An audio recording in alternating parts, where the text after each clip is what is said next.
Appointment of the actuaries. The appointed actuaries should, so basically this slide speaks about their eligibility criteria and their functions, what they are supposed to do. Should qualify and satisfy the fit and proper criteria and other eligibility conditions mentioned in the separate regulations. So IRDA appointed actuary regulations 2000 is a separate regulation which governs the appointment of the actuaries. The appointed actuary shall provide the professional advice or certification to a board with regard to the following: estimation of technical provisions in accordance with the valuation framework set up by the insurer, identification and estimation of material risk and appropriate management of the risk, financial conditions testing, solvency margin requirements, appropriateness of premiums and surrender value, allocation of bonuses to with profit insurance contracts, management of participating funds, including analysis of material effects caused by strategies and policies, product design, risk mitigation, including reinsurance and other related risk management tools. Appointment of statutory auditors. So first of all, the eligibility, they need to satisfy the eligibility as per section 144 of the Companies Act. Then eligibility also includes that the auditor of insurer shall be a firm, including an LLP constituted under the LLP Act 2008. No. The firm should have been established and in continuous practice for at least 15 years. The auditors should have, yes. They also are required to have a joint auditor. Minimum of 5 full-time partners, of whom at least 2 should have been full-time practice partners exclusively associated with the firm for a continuous period of minimum 10 years. At least 2 other partners should have been in continuous association with the audit firm either as partner or as employee for a minimum period of 5 years. And 1 partner in full-time practice with the firm as a partner for a minimum period of 1 year. And out of the total partners of the firm, at least 2 should be FCA and be in practice for a minimum period of 5 years as FCA. So everywhere we can see it is and, nowhere it is or. Another option is or alternatively, be a minimum of 7 chartered accountants, of which not less than 2 are partners in full-time practice exclusively associated with the firm for a continuous period of minimum 10 years, and at least 3 other chartered accountants in continuous association with the audit firm as partner or employee for a minimum period of 5 years, and at least 2 chartered accountants should be FCA and be in practice for a minimum period of 5 years as FCA. At least 1 partner or employee of the audit firm should possess DISA, CISA or equivalent qualification as may be recognized by the IRDA from time to time, and such partner and employee must be involved in the audit of the insurer. The audit firm should have a minimum experience of 5 years in audit assignments of entities in the financial sector. At least one of the joint auditors of an insurer must have experience in insurance company audits at least 2 years. For the above purposes, a full-time partner shall not include the person who is a partner in other CA firms or employed full-time or part-time elsewhere, practicing in own name or engaged in practice otherwise or engaged in other activity which would be deemed to be in practice under section 2 subsection 2 of the Chartered Accountants Act 1949.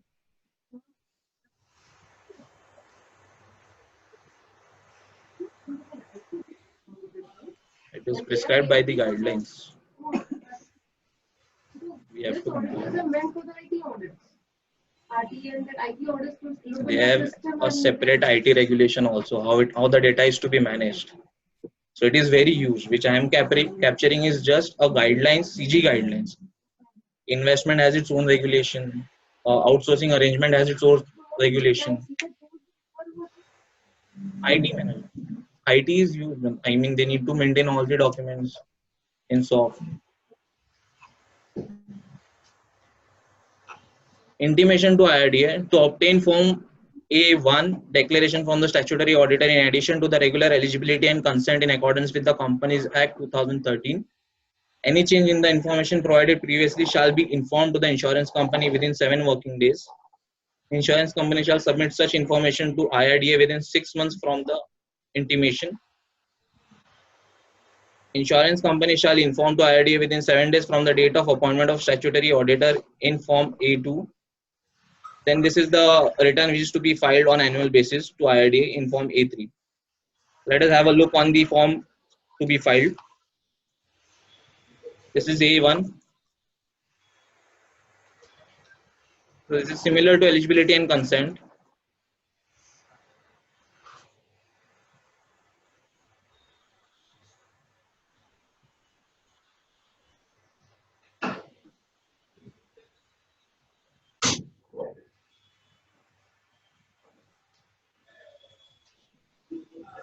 This is form A2, intimation for the appointment of the auditor.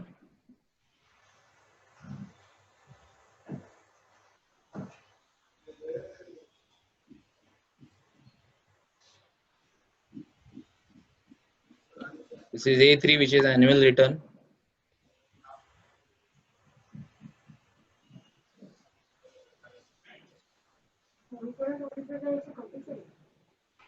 No. If they have there, or Yes. or not applicable. Yes. Then don'ts for the statutory auditors.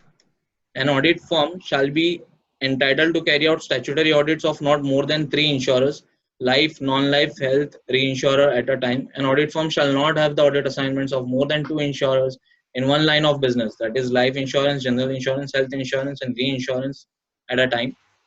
Explanation: an audit firm shall include its associate or affiliate firms which are under the same network or other firms whose name or trademark or brand is used by the audit firm or any of its partners. Each insurer shall have a minimum 2 auditors as joint auditors.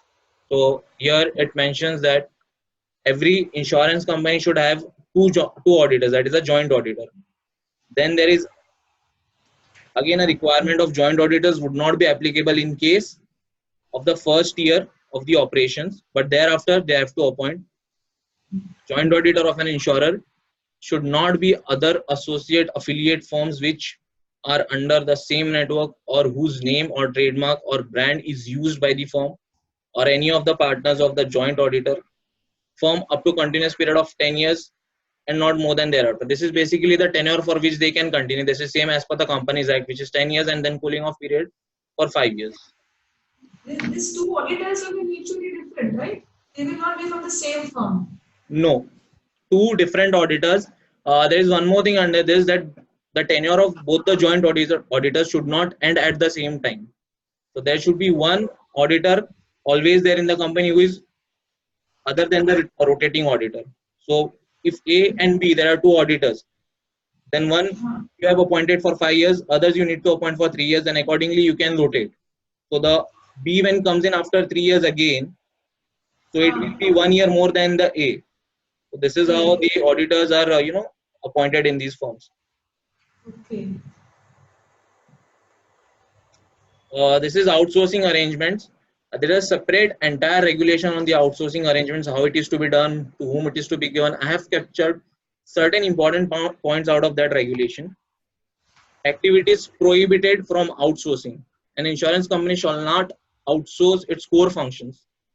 The insurers are prohibited from outsourcing any of the following activities mentioned under 1 to 8 in any manner: investment and related functions, fund management including NAV calculations, compliance with AML and KYC, provided KYC verification through third-party service provider is allowed as per clause 3.1.2 of IRDA AML, master circulated dated 20th September 15, product designing, all actuarial functions and enterprise-wide risk management, decision making and underwriting and claims functions excluding procedural activities related to payment of survival benefit claims in insurance, in life insurance, policyholders grievance redressal, decisions to appoint insurance agents, surveyors and loss assessors, approving advertisements.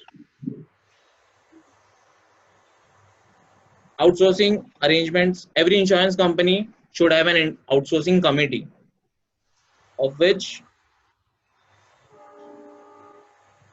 chief risk officer, chief financial officer and chief operations should be a part.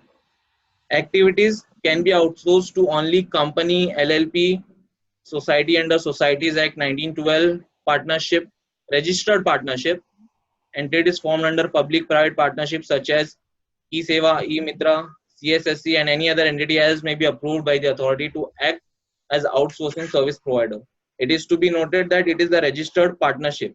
So if the partnership is unregistered, so the service cannot be outsourced.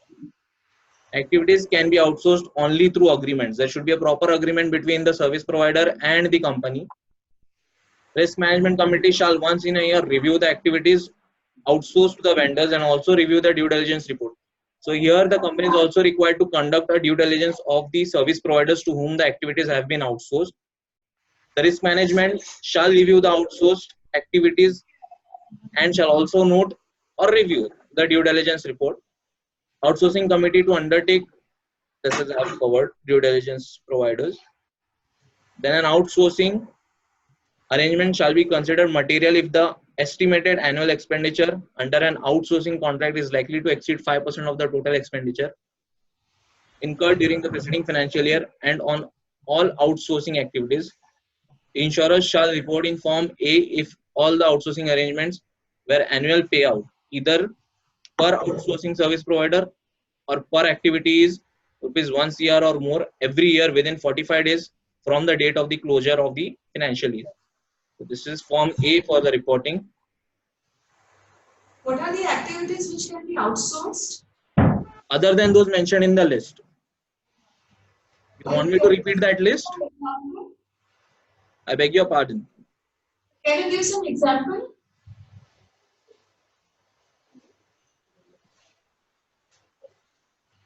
Prohibited from outsourcing. What they can outsource? Other than these.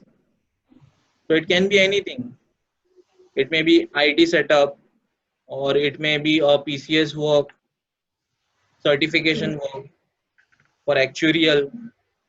They can have, in addition to the appointed actuaries. Okay.